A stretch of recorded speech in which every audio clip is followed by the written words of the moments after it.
We have a tough stretch for us with having 4 games in 8 days, 3 of them on the road, but we got, maybe the toughest road trip out of the way.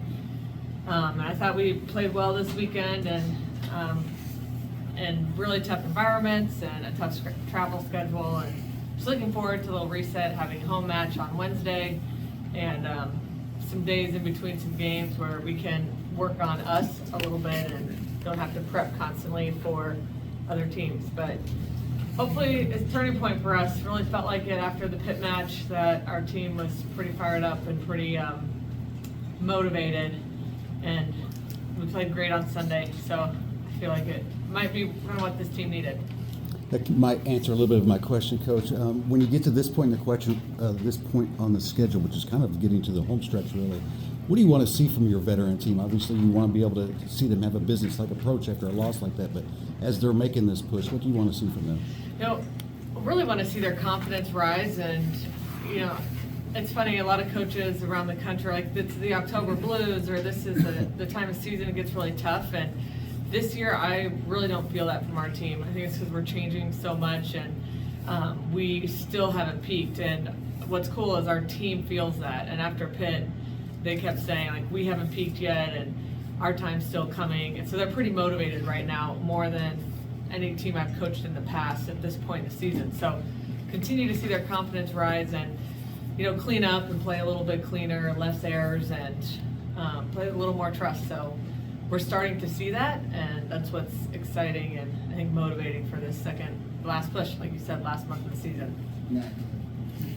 Dan, what does it say about the emotional toughness of this team to be able to bounce back from that game at Pitt and then turn right around and go to SMU and be able to take care of business there? Yeah, it sets a standard now moving forward too, and that we know we can do it, and that's what we need to do. And we are a veteran team, but that doesn't mean that's easier to bounce back. But I think the leadership really stepped up, and what's cool is on Friday night, Charity, Looper, and Anna DeBeer took a lot of swings, and then we knew we couldn't do that on Sunday. They were tired, and we had other players step up and play great, and I think that's a sign of a great team, and a team that, like you said, is really emotionally tough and mentally ready for challenges down the stretch, which you're going to have to play 2 great teams in a row to make a run in December. You used the word, or 2 words, turning point. Could you kind of elaborate on that, and also talk about how this tough ACC schedule prepares you for the NCAA? Yeah, we played some really good teams that ranked higher than us early in the year, and it didn't go very well. And so I think there was a little bit of a question mark in the back of our heads, like, do we belong in this top echelon, top 4, top 5? And I think we proved that against Pitt, and it was an emotional game, like it always is against them. But that's why, you play sports, and that's, one of the reasons why rivalries are so special and fun and entertaining. And so I just thought after the game, the way the team, like, the coaches didn't even have time to say anything, because it was just talk from them about leadership, what they believe they can do, what we need to do moving forward. And it was like, all right, I guess we're done after this post-game speech. And so I thought it was just a turning point in our belief and what we can do. And then the ACC, yeah, super tough. And you've seen, like, North Carolina, who was unranked all year, they're now ranked, and they had 2 huge wins. And so there's teams that continue to get better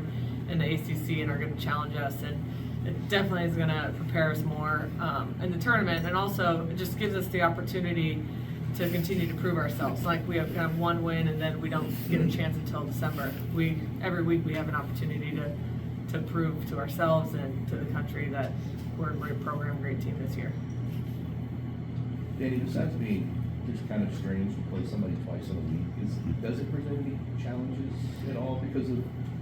I don't think so. I think it's just unique, and this happens in a lot of conferences with the unbalance of number of teams, odd number of teams. I just think it's more the 4 games in 8 days. That's a challenge. I'm thinking that tomorrow, we're off today. Tomorrow we're already prepping for another match, and then we're going to turn around and play that same team. But that's kind of nice too on a short week, that you're gonna make some adjustments the second time, but you still are gonna have the same players and, that in the back of your heads. Okay, at this point of the year, you are who you are, but when you get a back-to-back opponent like this, does it help you maybe discover something a little bit new about a team that already this deep into the year, but you can go back on tape and say, okay, we did this against them, we should do this next? Yeah, I think it's more of like discovering the intangibles and what's really there, and maybe looking for certain players to step up and play a little bit grittier or do some things they haven't done against a great team, and that's what we saw. So I don't think you're really changing much. It's more looking for intangibles and some of the emotional and mental toughness that you need to make a stretch and run in December.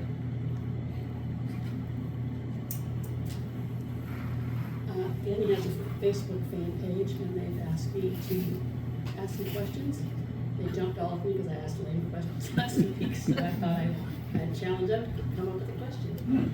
And one of the questions is, do you have a secret to maintaining this level of play after expecting to play so intensely for 2 games in a row? Are you worried this might be a trap game? Honestly, I'm not. I think in the past I would be, but just the way our team responded, I'm not worried about it being a trap game. And we're also probably look to use some of our depth this week and, get some players some playing time that we think could, help us during this last stretch of the year. And then another one is, have you thought about any adjustments you might make to when we play Pitt again in November? Not yet. We had to go pretty quick as a coaching staff to SMU and what we're going to do there. And now it's quick into Notre Dame. So we'll sit back and evaluate that when it gets closer to November. But I thought we made great adjustments during the match against Pitt and maybe stayed with those, and we could have got out of some of those adjustments a little bit quicker. But I thought it was just a well-played match and a well-coached match on both sides of the net. You talked in the preseason about the schedule and how difficult.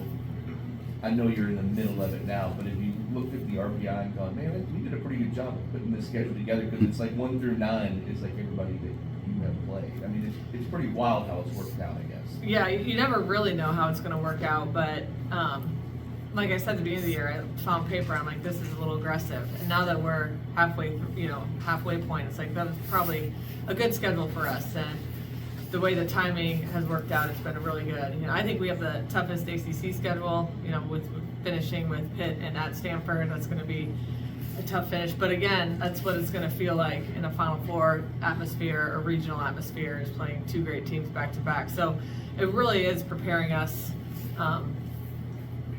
for the tournament, which is great. Who else?